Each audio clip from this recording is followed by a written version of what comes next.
Assalamualaikum warahmatullahi wabarakatuh. Saya Irene Najwa binti Muhammad Hanafi, nombor menteri D20191087572. KWL merupakan teknik yang dibina oleh Adler pada tahun 1986. KWL merupakan akronim dari perkataan bahasa Inggeris, iaitu K ialah know, W adalah what, L ialah learn. Ia bertujuan untuk bagi mewujudkan atau merasan pemikiran atau minda pembaca dengan lebih efektif semasa proses membaca. Teknik ini juga diwujudkan bagi membantu para pendidik untuk meningkatkan lagi daya pemikiran atau pengetahuan murid berkaitan sesuatu topik yang diajar semasa proses pengajaran dan pembelajaran. Dengan itu, murid-murid dikatakan dapat merangsang diri untuk berfikir secara kreatif dan kritis semasa proses membaca.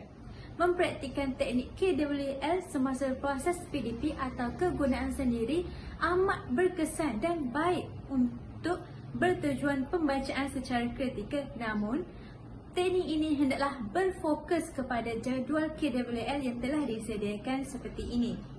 Langkah pertama iaitu K, know, apa yang saya ketahui. Dalam langkah K ini, seseorang pembaca hendaklah bertanyakan kepada dirinya sendiri apa yang telah mereka ketahui dalam topik yang hendak dikaji.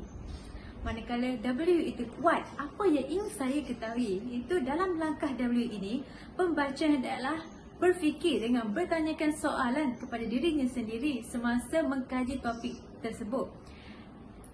Persoalan yang hendak perlu ditanya dalam diri sendiri ialah mengenalkan 5W dan 1H, iaitu what, when, where, why, who dan how. Seterusnya, dia beralih kepada learn, iaitu apa yang telah saya pelajari. Dalam langkah L ini, memberikan peluang kepada pembaca untuk memberi refleksi keseluruhan berkaitan yang telah mereka kaji mengenai topik tersebut. Dengan itu, berdasarkan maklumat yang diperolehi dan maklumat pengetahuan sedia ada, pembaca akan dapat membuat kesimpulan keseluruhan mengenai topik yang mereka kaji. Jelaslah, teknik KWL amat berkesan untuk kegunaan para pendidik semasa pengajaran dan pembelajaran di bilik belajar. Assalamualaikum dan selamat sejahtera. Terlebih dahulu, saya ingin memperkenalkan diri saya. Nama saya Nur Asyafika binti Azizi, pemegang kad matrik D20191087604. Bagi teknik membaca secara kritikal, kumpulan saya telah memilih teknik KWL untuk dibincangkan dengan lebih mendalam. Bagi teknik ini, saya akan membincangkan tentang kelebihan-kelebihan teknik KWL apabila digunakan oleh seseorang pelajar dan juga guru semasa proses pengajaran dan pembelajaran. Seperti yang kita tahu, terdapat banyak kelebihan teknik KWL ini. Antaranya ialah boleh membantu guru untuk meningkatkan lagi tahap kefahaman pelajar, dapat membantu pelajar memahami sesuatu topik dengan lebih mendalam dan banyak lagi. Kesemua kelebihan ini akan dibincangkan oleh saya secara terperinci. Kelebihan teknik ini ialah dapat membantu pelajar untuk memahami topik yang diajar dengan lebih mendalam lagi. Teknik ini yang digunakan oleh guru semasa proses pengajaran dan pembelajaran dapat membantu pelajar memahami topik yang diajar dengan lebih mendalam lagi. Hal ini kerana apabila guru menggunakan teknik ini, pelajar akan lebih tertarik untuk belajar kerana pelajar pada hari ini terbukti sangat menyukai sesuatu yang baharu dan sesuatu yang tidak membosankan bagi mereka. Dan bagi saya, teknik ini merupakan teknik yang menarik dan tidak membosankan kerana pelajar perlu memenuhi kesemua aspek, iaitu K, know, W, what, L, learn bagi topik yang diajar oleh gurunya.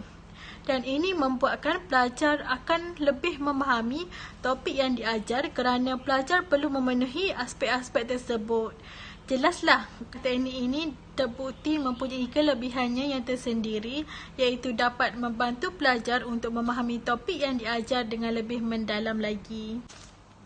Kelebihan yang seterusnya pula ialah dapat membantu guru untuk meningkatkan lagi daya pengetahuan bagi seseorang pelajar.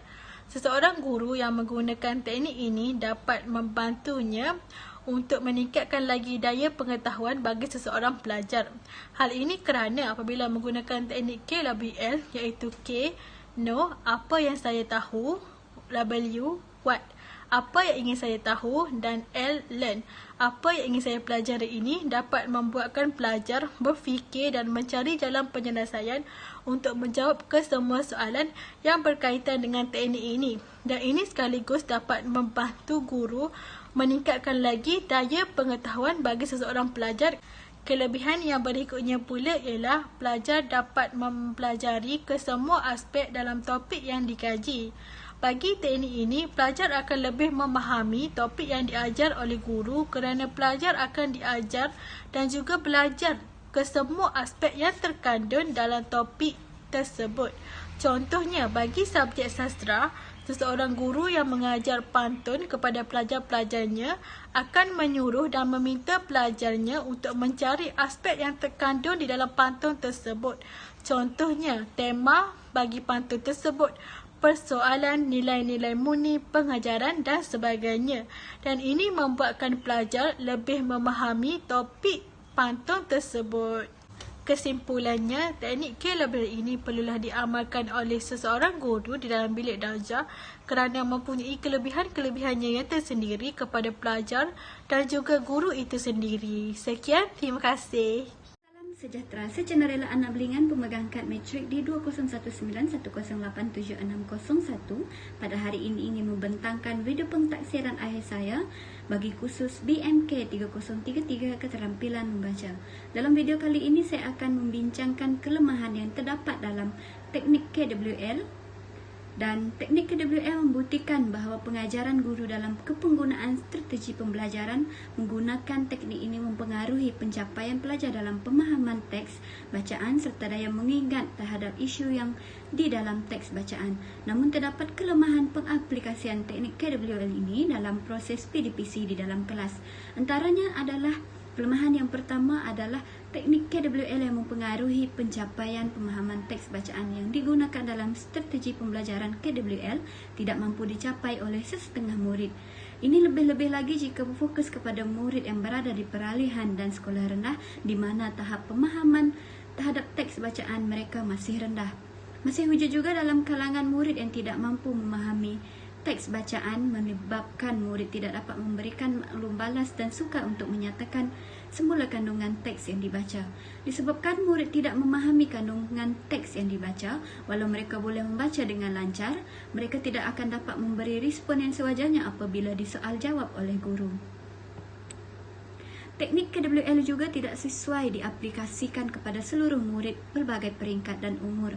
Teknik KWL menggabungkan daya ingatan dan mengingat semula perkara yang telah dialami untuk berfikir mengenai cara mengenal pasti isi-isi penting dalam teks bacaan. Ini akan menyukarkan seseorang guru untuk menggunakan teknik ini semasa mengajar di dalam kelas. Malah juga di sekolah rendah ataupun di sekolah menengah, sesetengah pelajar yang malas untuk mengingat dan berfikir tidak mampu mengenal pasti isi-isi penting di dalam teks bacaan ini. Ini akan menambahkan lagi apabila membaca teks bacaan yang tidak diminati oleh mereka, semestinya tahap mengingat dan menggunakan daya ingatan mereka tidak mampu digunakan sepenuhnya. Selain itu, kelemahan teknik KWL adalah tidak mampu digunakan oleh murid yang tidak suka membaca dan malas untuk berfikir serta belajar di dalam proses PDPC. Ini akan menjadikan strategi pembelajaran KWL dapat mengalakkan murid untuk belajar secara aktif kerana dengan melibatkan diri di dalam pembelajaran mereka akan dapat mencari dan mencatat maklumat serta menyelesaikan tugasan yang diberikan tidak akan mampu dicapai. Hal ini demikian kerana murid yang malas serta tidak mengambil peduli terhadap pembelajaran tidak akan sesuai untuk diaplikasikan untuk menggunakan teknik ini dalam pembelajaran mereka. Malah guru sepatutnya membimbing mereka dengan menggunakan cara memberitahu dan menerangkan isu-isu yang dibangkitkan di dalam teks bacaan agar mereka mudah faham tanpa mengingat apa yang mereka baca. Assalamualaikum warahmatullahi wabarakatuh. Nama saya Siti Syairah binti Aladin, pemegang nombor kad matrik D201910875999. Hari ini saya akan menerangkan tentang bagaimana guru mengaplikasikan teknik KWL. Pelaksanaan teknik KWL dalam bilik darjah ataupun penggunaannya secara individu untuk tujuan pembacaan kritikal tertumpu kepada penggunaan jadual KWL. Oleh itu, perkara pertama yang akan dilakukan oleh guru ialah dengan menyuruh anak muridnya untuk membuat jadual KWL terlebih dahulu. Pada bahagian pertama iaitu note apa yang saya ketahui. Pada bahagian ini, guru akan menilai sejauh mana murid mampu menggunakan pengetahuan sedia ada mereka dalam sesuatu topik yang dipelajari. Contohnya, guru akan bertanyakan soalan kepada pelajar apa yang mereka tahu tentang banjir. Seterusnya, pada bahagian kedua iaitu what, apakah yang ingin saya ketahui. Pada bahagian ini, guru akan melihat kebolehan murid untuk menetapkan matlamat mengenai apa yang mereka ingin tahu berkenaan sesuatu tajuk ataupun topik. Dalam hal ini, pelajar akan menyenaraikan apa yang mereka ingin tahu tentang banjir dengan menggunakan teknik penyoalan 5 labalia iaitu what, when, where, why, who dan 1H iaitu how. Contohnya, bagaimanakah banjir berlaku? Pada bahagian yang terakhir iaitu learn, apa yang telah saya pelajari. Pada bahagian ini, guru akan melihat kebolehan murid dalam menyatakan kembali mengenai perkara yang mereka telah pelajari. Misalnya, pelajar menyenaraikan fakta tentang faktor-faktor berlakunya banjir, siapakah yang akan terjejas sekiranya banjir berlaku dan sebagainya. Selain itu, teknik ini membolehkan guru melihat kebolehan murid untuk fokus dalam sesuatu topik ketika perbincangan dalam kumpulan. Setakat itu saja daripada saya. Sekian, terima kasih. Assalamualaikum warahmatullahi wabarakatuh dan salam sejahtera. Saya Nurul Syafiqah binti Rabai, memegang nombor kad matrik D2019-1087531. Pada bahagian ini, saya akan membuat rumusan secara keseluruhan mengenai teknik KWL secara lebih terperinci. Penggunaan teknik KWL dalam pengajaran dan pembelajaran amat berkesan dalam memantau pengetahuan serta kefahaman murid berdasarkan teks atau topik yang hendak dipelajari. Hal ini kerana teknik ini mampu membantu meningkatkan kognitif pelajar pada aras yang lebih tinggi. Saya berkata demikian kerana teknik KWL mampu membantu pelajar dalam mencapai kemahiran berfikir aras tinggi atau dalam singkatannya adalah KWL. Melalui teknik ini, pelajar akan belajar untuk mengembangkan idea dengan menggunakan kaedah 5W1H yang terkandung dalam teknik pembelajaran KWL. Pengetahuan asas yang sedia ada akan dapat dikembangkan melalui kaedah ini. Hal ini dikatakan demikian kerana pelajar akan belajar untuk membuat perkaitan terhadap idea baru dengan idea yang sedia ada. Dengan cara ini, pelajar akan lebih memahami sesuatu tajuk tersebut apabila kaedah yang terkandung dalam teknik ini diaplikasikan dalam pengajaran dan pembelajaran mereka. Secara tidak langsung, ia akan membantu mereka untuk meningkatkan prestasi akademik mereka apabila mereka mampu memahami sesuatu topik yang diajar oleh guru. Dalam pengajaran dan pembelajaran, yang paling utama dan penting adalah para guru perlu memberi tumpuan terhadap kemahiran berbahasa, mementingkan pembelajaran yang berkesan dan menekankan penglibatan murid secara aktif serta mengutamakan keupayaan dan keperluan setiap pelajar. Dengan ini, guru akan dapat membantu pelajar dalam meningkatkan prestasi akademik mereka pada masa yang akan datang. Sekian sahaja, terima kasih.